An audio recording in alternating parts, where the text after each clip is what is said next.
नमस्कार श्रोते हो, मराठी साहित्य पत्रिका आविष्कारमध्ये आपल्या सर्वांचं स्वागत.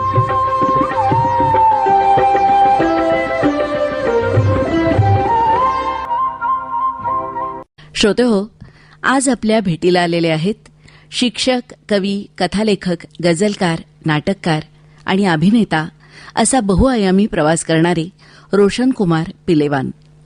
ग्रामीण जीवनाची माती, झाडीपट्टीचा सांस्कृतिक गंध आणि संवेदनशील मन याची सुंदर सांगड त्यांच्या लेखनातून अनुभवायला मिळते. ठिगळ हा त्यांचा कविता संग्रह. आज आविष्कारमध्ये रोशनकुमार पिलेवान यांच्या काही कविता तर आपण ऐकणार आहोतच, याशिवाय त्यांच्या कलेचा प्रवास त्यांच्याकडूनच आपण जाणून घेणार आहोत. पिलेवान सर, नमस्कार. आविष्कारमध्ये तुमचं मनापासून स्वागत आहे. नमस्कार मॅडम. ग्रामीण भागातले एक शिक्षक, ते आज एक लेखक, साहित्यिक, हा सगळा तुमचा मोठा प्रवास आहे. तर तो प्रवास नेमका कसा घडत गेला? कसं आहे ना, ग्रामीण भागामध्ये पिंपळगाव भोसले, तालुका ब्रह्मपुरी, जिल्हा चंद्रपूर इथे माझा जन्म झाला. आणि तिथे लहानपणापासून दंडार असेल किंवा नाटक असेल ते बघितल्यामुळे त्याचा बालमनावरती जे संस्कार झालेत आणि ते पुढे जाऊन म्हणजे लेखनीत उतरलेत. आणि तिथून कविता लेखन, सुरुवातीला चारोळी असेल आणि त्यानंतर कविता लेखन, पुढे पुढे मोठं झाल्यानंतर आपल्याला वाटलं की आपण कथा पण चांगल्या प्रकारे लिहू शकू आणि त्या दृष्टीने कथा लेखनाचा सुद्धा प्रवास चालू केला. आणि पुढे त्यानंतर आपल्याला नाटक या विषयानं खूप वेळ लावला. स्वतः बालपणापासून मी नाटकांमध्ये भूमिका अभिनय केलेला आहे आणि ते लेखन असेल त्याकडे माझा कल वाढत गेला. आणि मग झाडीपट्टीला 5-6 नाटकं दिलीत आणि त्याचे बरेचसे प्रयोग झाडीपट्टीमध्ये झालेत. म्हणजे सगळे लेखन प्रकार हाताळून बघणे, याच्यातून ही प्रक्रिया सुरू झाली लेखनाची आणि त्यातून तुमचं हे आतापर्यंतचं लेखन घडत गेलं. मग या सगळ्या लेखनावर लहानपणातले बाकी वाचनाचे कुठले संस्कार घडत गेले का? होय, निश्चितच. सुरुवातीला पेपर, वृत्तपत्र आपण ज्याला म्हणू, ते वृत्तपत्र पाणठेल्यावरती जाऊन वाचायचं. त्यातून काही कविता यायच्या, लेख यायचे, तर ते साहित्याची गोडी तिथून निर्माण झाली. त्यानंतर आपण ज्यावेळेस शाळेमध्ये शिकायचो त्यावेळेस सुद्धा त्या कविता असतील, लेख असतील, कथा असतील, यात जास्त कल वाढत गेला आणि मग आपल्याला पण लेखनाची ओढ निर्माण झाली. आणि त्या दृष्टीनं माझा जो प्रवास आहे हा थोडाफार पुढे पुढे वाढत गेलाय. सुरुवात कविता लेखनानंच झाली म्हणा. होय होय. मग एखादी कविता आपल्या श्रोत्यांसाठी? निश्चितच. गझल सादर करतोय. लपेटून या वेदनांना उराशी, लपेटून या वेदनांना उराशी, उभा झुंजतो नांगराच्या फळाशी, उभा झुंजतो नांगराच्या फळाशी. तया मानतो पोटचे पोर माझ्या, तया मानतो पोटचे पोर माझ्या, लळा लागला या गव्हा तांदळाशी. जरी भंगली गा भुई पांडुरंगा, जरी भंगली गा भुई पांडुरंगा, युगाचेच नाते भीमेच्या जडाशी. दिले दान मी रक्त माझे भुईला, दिले दान मी रक्त माझे भुईला, तिची नाळ आहे करांच्या कळाशी, तिची नाळ आहे करांच्या कळाशी. किती कोपतो कोप वाघे परीक्षा, किती कोपतो कोप वाघे परीक्षा, तरी ओल आहे मनाच्या तळाशी, तरी ओल आहे मनाच्या तळाशी. नको सोंग आणूस तू वामनाचे, नको सोंग आणूस तू वामनाचे, गळा भेटही वादळाच्या कुळाशी, गळा भेटही वादळाच्या कुळाशी. लगडतील तारे आता या पिकांना, लगडतील तारे आता या पिकांना, असा ओतला प्राण माझा मुळाशी, असा ओतला प्राण माझा मुळाशी. लपेटून या वेदनांना उराशी, उभा झुंजतो नांगराच्या फळाशी, उभा झुंजतो नांगराच्या फळाशी. खूप छान कविता आहे. विज्ञान विषयाचा अभ्यास आणि अध्यापन हे तुम्ही करत असता आणि मग विज्ञान आणि साहित्य हे दोन्ही कसं काय जुळलं? 10वी नंतर 11वी 12वीला विज्ञानाचं धडे घेतलेत आणि पुढे जाऊन BSc MSc केलंय आणि शाळेमध्ये सुद्धा विज्ञान विषय शिक्षक म्हणून काम करतो. तर विज्ञान जरी असलं तरी पण बालमनावरती जे संस्कार कोरले गेलेत ते खऱ्या अर्थानं बोली भाषेचे असतील किंवा मग दंडार, नाटक, साहित्य यांचे असतील. त्यामुळे विज्ञान हे शाळेपुरतं मर्यादित राहिलं किंवा अखंड जीवनात तर उतरलंच ते, परंतु साहित्याची गोडी निर्माण झाल्यामुळे साहित्याची ओढ अजूनपर्यंत कायम आहे आणि पुढे राहीलच. म्हणजे थोडक्यात असं आपण म्हणू शकतो की काही आपण धनासाठी कामं करतो त्याच्यात विज्ञान आलं आणि मनासाठी कामं करतो त्याच्यामध्ये हे सगळं लेखन आलं. बरोबर. आता ब्रह्मपुरी सारख्या ठिकाणचा तुमचा जन्म म्हणजे प्रचंड उष्मा असलेलं आणि एकंदरीतच रखरखाटातनं असलेलं असं ते गाव. तर तिथं ही कविता जेव्हा तुम्ही करायला लागलात तर त्यावेळेला भवतालाचा परिणाम तुमच्या कवितेत पण दिसून येत होता का? निश्चितच.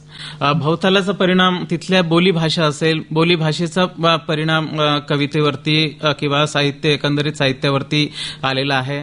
आणि तिथली परिस्थिती असेल, तिथलं भौगोलिक परिस्थिती, सांस्कृतिक परिसर, हा सगळा त्या ठिकाणी कवितेमध्ये किंवा साहित्यामध्ये उतरत गेला आहे. मग त्या भवतालाच्या पार्श्वभूमीवरची एखादी कविता? होय. साल संपले हाल संपले असे म्हणावे का? साल संपले हाल संपले असे म्हणावे का? दिनदुबळ्यांचे हाल संपले असे म्हणावे का? दिनदुबळ्यांचे हाल संपले असे म्हणावे का? गाड्या बंगले इमारतींचा झगमग जेथे तेथे, गाड्या बंगले इमारतींचा झगमग जेथे तेथे, मग सारे कंगाल संपले असे म्हणावे का?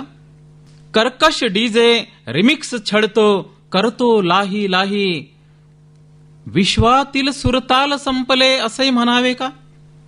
अन्यायावर वार कराया उरल्या ना तलवारी, वार झेलण्या ढाल संपले असे म्हणावे का?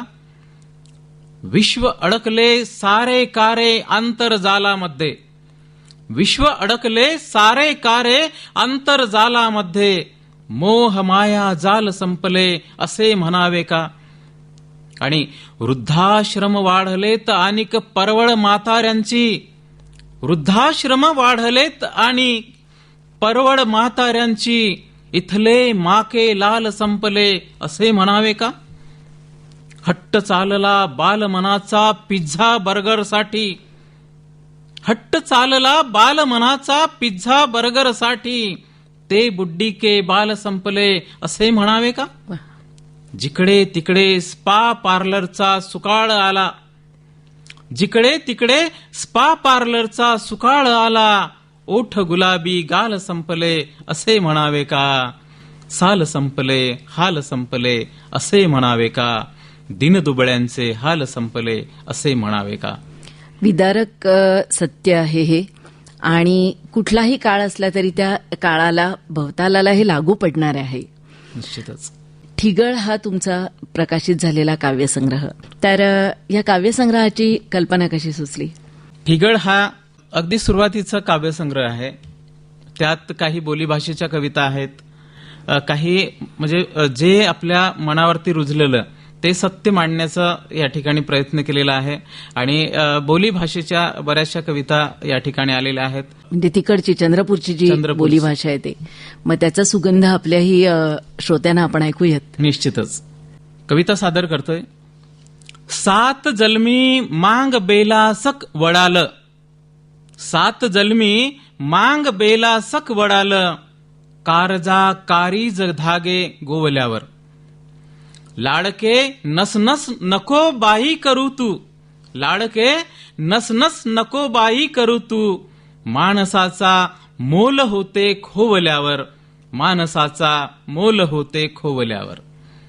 मारता येतात लाता मग अगासा, मारता येतात लाता मग अगासा, या भुईवर पाय पक्के रोवल्यावर.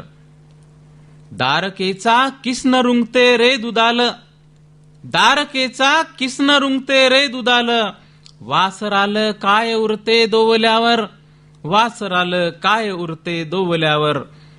तू मनाने आजही फकण्याच दिसते, तू मनाने आजही फकण्याच दिसते, समजते खोली डवाची पोवल्यावर, समजते खोली डवाची पोवल्यावर. आणि लावना चचमा आता खापर खुटीचा, लावना चचमा आता खापर खुटीचा. वरक जर का देत नाही चोवल्यावर, वरक जर का देत नाही चोवल्यावर. थोडासा मतितार्थ सांगितला श्रोत्यांना तर बरं होईल. निश्चितच की या ठिकाणी या कवितेमध्ये आपण म्हणजे 7 जन्मी माग बेला सक वडालं म्हणजे काय तर 7 जन्मी तुम्ही वडाला फेऱ्या मारा, हा. वडाच्या झाडाला फेऱ्या मारा, परंतु पती पत्नीचं जे नातं आहे ते वृद्धिंगत होण्यासाठी तुम्हाला एकमेकांच्या काळजाची भाषा समजायला पाहिजे. अच्छा. म्हणजे या हृदयाची त्या हृदयाला भाषा कळायला पाहिजे. कारजा कारीज धागे गोवल्यावर असा त्याचा संदर्भ आहे. अच्छा, म्हणजे एक थोडक्यात प्रगल्भ वयातल्या प्रेमासाठी सगळं उद्देशून त्याचं वर्णन आहे. हा मांडलेला आहे. हा, कारण काही शब्द समजले, हो. काही शब्द नाही समजले, निश्चितच त्याच्यासाठी हा अर्थ. हा एक शेर आहे समजा की द्वारकेचा किसन रुंगते रे दुधालं. म्हणजे द्वारकेचा कृष्ण समजला, द्वारकेचा कृष्ण दुधासाठी किंवा दह्यासाठी चोरी करून खातोय आपल्याच घरामध्ये. खरे. त्याला त्याचे आई वडील असे देत नाहीत हा. किंवा गोकुळातील लोकांना. तो आजही परिस्थिती तीच आहे की गाईचं दूध बाजारात नेऊन विकलं जातं, परंतु घरच्या मुलांना मिळत नाही. खरे. शेतकऱ्यांचं पण तेच आहे. जे चांगलं जे अन्न आहे ते शेतकरी विकतो आणि त्याच्या गाळात जे उरलेलं असते कण्या मनात तांदळाच्या कण्या असतील तो घरी खातो. तर वासराला काय उरते दोवल्यावर, म्हणजे दूध जर पूर्णच काढून घेतलं तर त्या वासराला काय उरणार. खरे. हा संदर्भ त्या ठिकाणी मांडलेला आहे.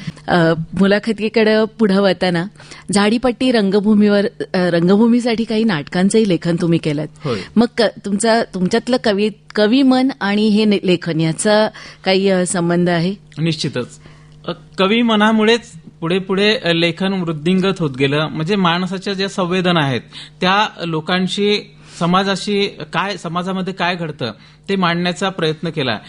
की एकदा एक बातमी वाचलेली की नरबळी, त्या नरबळी या विषयावरती मी एक नाटक लिहिलं. त्याचं शीर्षक आहे आक्रीत. बर. आक्रीत हे 3 अंकी नाटक लिहिलं आणि त्यात म्हणजे सुशिक्षित लोक सुद्धा नरबडीसारख्या प्रचाराला म्हणजे नरबडीसारख्या कृत्याला कसे बळी पडतात.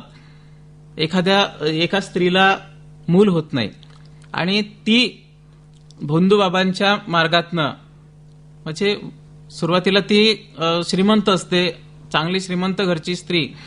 तिचे वेगवेगळे दारू असेल किंवा पब असेल अशा वेगवेगळ्या ठिकाणी ती ऐश करते, परंतु तिला मूल नको असतं त्या वयात.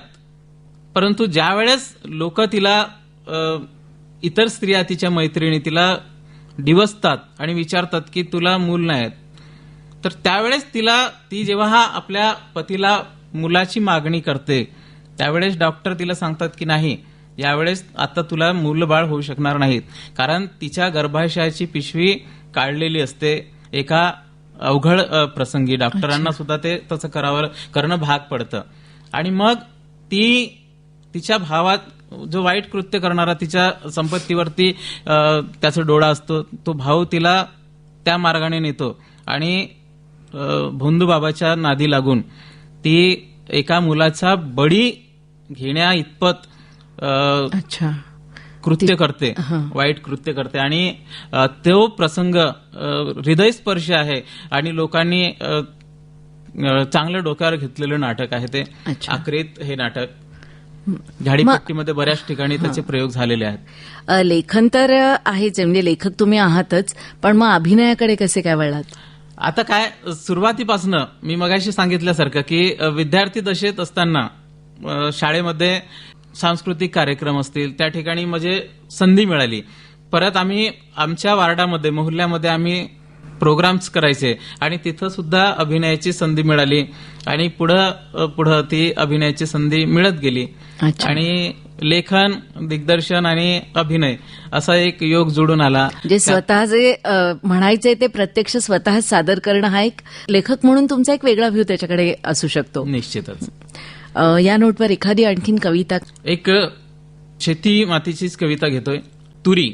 न्हाल्या हळदीत तुरी, न्हाल्या हळदीत तुरी जणू नवरेल्या पुरी, न्हाल्या हळदीत तुरी जणू नवरेल्या पुरी, फुलं पिवळे पिवळे अक्षदाच डोईवरी, फुलं पिवळे पिवळे अक्षदाच डोईवरी, शालू हिरवा नेसला, शालू हिरवा नेसला शिरी बारशिंग सजले, शालू हिरवा नेसला शिरी बारशिंग सजले, वारे तरुणपणाचे अंगा अंगात भिनले, वारे तरुणपणाचे अंगा अंगात भिनले, फुलपाखरांच्या संग रंगे प्रणय प्रसंग, फुलपाखरांच्या संग रंगे प्रणय प्रसंग, वाऱ्यावर झुल्यावर मोहरले अंग अंग, वाऱ्यावर झुल्यावर मोहरले अंग अंग, अंगा खांद्यावर झुले बांधतात लेकी बाळी, अंगा खांद्यावर झुले बांधतात लेकी बाळी, मनोमन हरकतो भोळा बाप माझा बळी,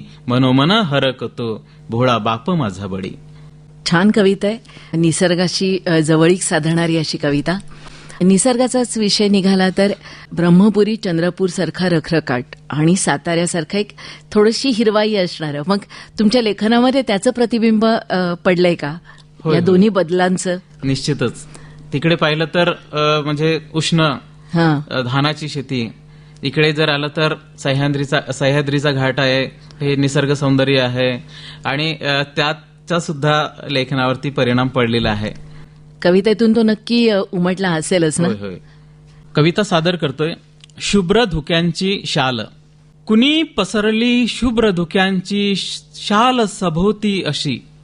महाबळेश्वर किंवा आजूबाजूचा परिसर जो आहे त्यामध्ये सगळं धुकं दिसतंय आणि तो या ठिकाणी मांडण्याचा प्रयत्न केलेला आहे की कुणी पसरली शुभ्र धुक्यांची शाल सभोवती अशी, डोंगर झाडी गावनी माडी गुडूप झाली कशी, डोंगर झाडी गावनी माडी गुडूप झाली कशी, कुजबुज नवती पानांमध्ये शीळन घुमली कानी, कुजबुज नवती पानांमध्ये शीळन घुमली कानी, कृष्ण इशारे करू लागला थरथर त्या ओठांनी, कृष्ण इशारे करू लागला थरथर त्या ओठांनी, येता जाता पांथस्तांची वाट लागली नुसती, येता जाता पांथस्तांची वाट लागली नुसती, वाटेवरती वाहन सारे करू लागले कुस्ती, वाटेवरती वाहन सारे करू लागले कुस्ती, दवात भिजल्या पानांमधुनी टिपे लागली गळू, दवात भिजल्या पानांमधुनी टिपे लागली गळू, कुडकुडणाऱ्या थंडीने हे रान लागले रडू, कुडकुडणाऱ्या थंडीने हे रान लागले रडू, पहाट वेळी हिरवे डोंगर धुके पांघरून बसले, पहाट वेळी हिरवे डोंगर धुके पांघरून बसले, सोन पिवळे ऊन पखरता खुदकन गाली हसले, सोन पिवळे ऊन पखरता खुदकन घाली हसले. संपूर्ण निसर्गाचं चित्र डोळ्यासमोर खरं तर उभं राहिलं. कविता लेखनाच्या प्रवासामध्ये एक शिक्षक म्हणून काम करत असताना काही प्रबोधनात्मक किंवा प्रेरणादायी अशा कविता लिहिल्या आणि त्याची गाणी म्हणून पण ती पुढे आली, तर त्याचं लेखन प्रसंगानुरूप होत गेलं की कसं? कारण अहिल्यादेवींचा एक पोवाडा तुम्ही रचलेला आहे किंवा अन्यही काही गाणी आहेत. हा, तर काही स्पर्धा असतील किंवा त्या अनुषंगानं आपण लेखन केलेलं आहे किंवा एखादा असं प्रसंग असेल तो आपल्याला भावला किंवा शाळेच्या पटसंख्या आता पटपडताळणी आहे, त्या अनुषंगानं असं वाटलं की याच्यावरती पण आपण एखादं गीत लेखन केलं पाहिजे, जनजागृती केली पाहिजे. जिल्हा परिषदांच्या शाळांकडे लोकांचा पाहण्याचा जो दृष्टिकोन बदलत चाललेला आहे, पटसंख्या कमी व्हायला लागलेली आहे, पुन्हा त्यांची पावलं वळली पाहिजेत. तर निश्चितच पालकांची विद्यार्थ्यांची पावलं वळली पाहिजेत या दृष्टिकोनातून ते लेखन केलं होतं. काही गीतं लेखन केली, नाटकासाठी पण काही गीतं लेखन केलेली आहेत. आता एक शिक्षक म्हणून जेव्हा तुम्ही काम करता, भले तुम्ही विज्ञान शिक्षक असाल पण मूलतः तुम्ही संवेदनशील कवी आणि लेखक आहात, तर तुमची आवड किंवा तुमचं हे भाषा जपण्याचं जे काम आहे ते मुलांच्यापर्यंत पोहोचवण्यासाठी काही वेगळे प्रयत्न करता? होय होय. आता काय झालं, मी चंद्रपूरहून साताऱ्यामध्ये आलो. चंद्रपूरची जी बोली आहे ती झाडी बोली, आणि इकडेची सातारची सातारी बोली, तर याची म्हणजे जरा आता सांगड घालणं चाललेलं आहे. अच्छा. मी शिकतो आहे इकडची भाषा. इकडे विद्यार्थ्यांना शिकवताना त्यांच्या बोलीतील, इकडच्या सातारी बोलीतील शब्द मला शिकायला मिळतात आणि माझी काही शब्द त्यांच्यापर्यंत बोलतात. जरी शुद्ध मराठी बोलायला गेलं तरी आपली जी जन्मजात खरंय. बोलीभाषा आहे ती निश्चितच आपसूक तोंडातून बाहेर पडतात शब्द, आणि ते शब्द सुद्धा विद्यार्थ्यांना ऐकायला मिळतात. अशी एक सांगड निर्माण होत आहे सातारी आणि चंद्रपुरी बोली. म्हणजे आदान प्रदान सुरू आहे सध्या. सुरू आहे आणि त्यातून प्रमाण भाषेकडे विद्यार्थ्यांना नेण्याचं एक कार्य चाललेलं आहे. मग मुलांच्या मध्ये साहित्याची, वाचनाची आवड रुजवण्यासाठी काही वेगळे प्रयत्न करता? होय होय. किशोर मासिक असेल किंवा इथे शिक्षण विभागाचे काही मासिक आहेत, त्यातून विद्यार्थ्यांना कविता लेखनासाठी उद्युक्त करतो. काही त्यांची प्रसंग लेखनासाठी एका विद्यार्थिनीने स्वतःची डायरी मेंटेन केलेली आहे, रोज काय करते ती, तर ते सुद्धा आम्ही विद्यार्थ्यांकडून करून घेत असतो. आणि त्या दृष्टिकोनातून साहित्याची गोडी विद्यार्थ्यांना लागावी यासाठी कविता लेखन असेल, प्रसंग लेखन असेल, डायरी मेंटेन असेल, तर असं चाललेलं आहे.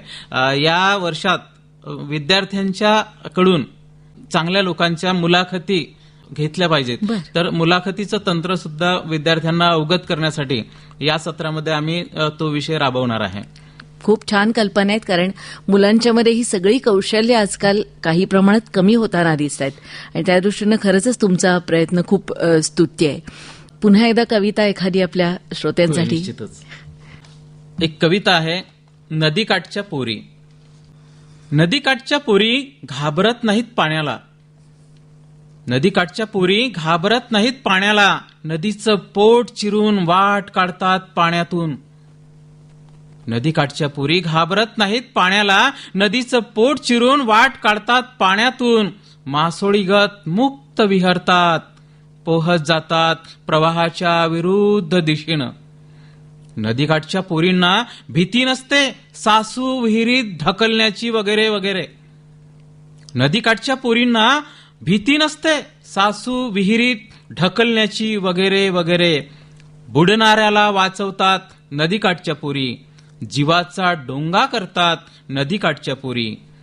नदीकाठच्या पोरी भांडत नाहीत पाण्यासाठी.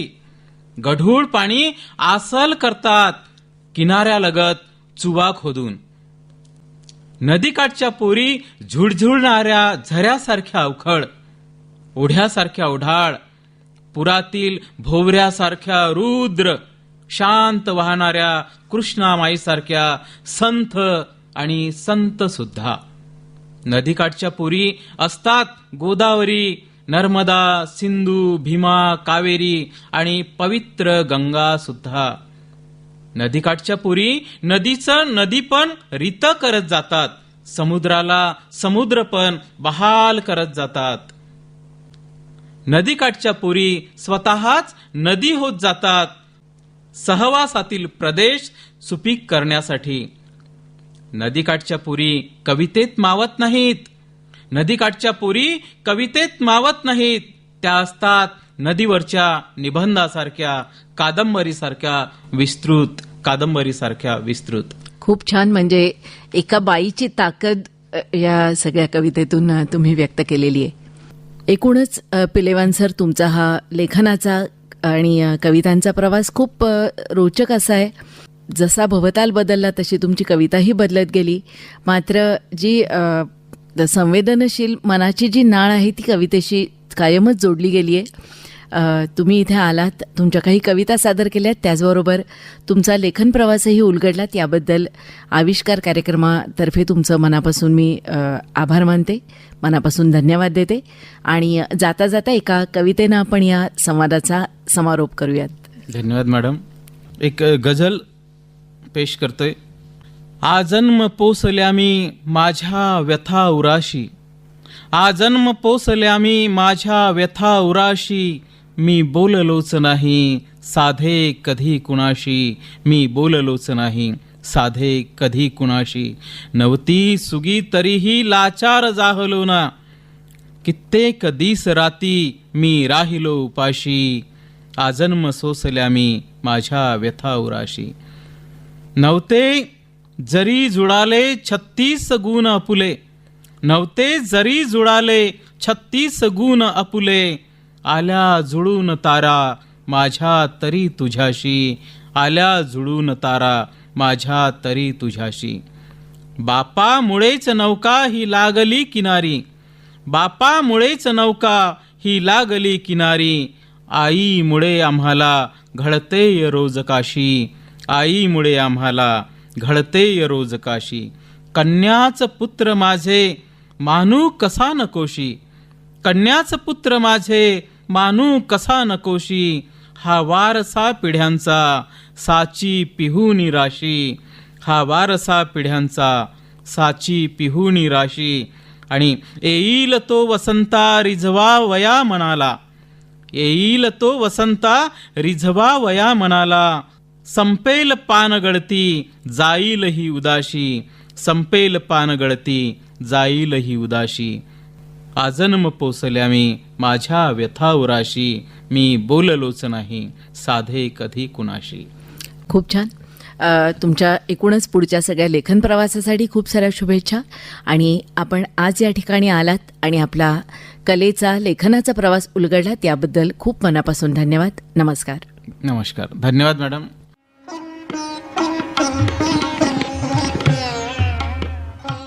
साताऱ्यातले कवी आणि लेखक रोशन कुमार पिल्लेवान यांच्याशी त्यांच्या लेखन प्रवासाविषयी साधलेला संवाद आणि त्यांनी सादर केलेल्या काही कविता आत्ताच आपण ऐकल्यात.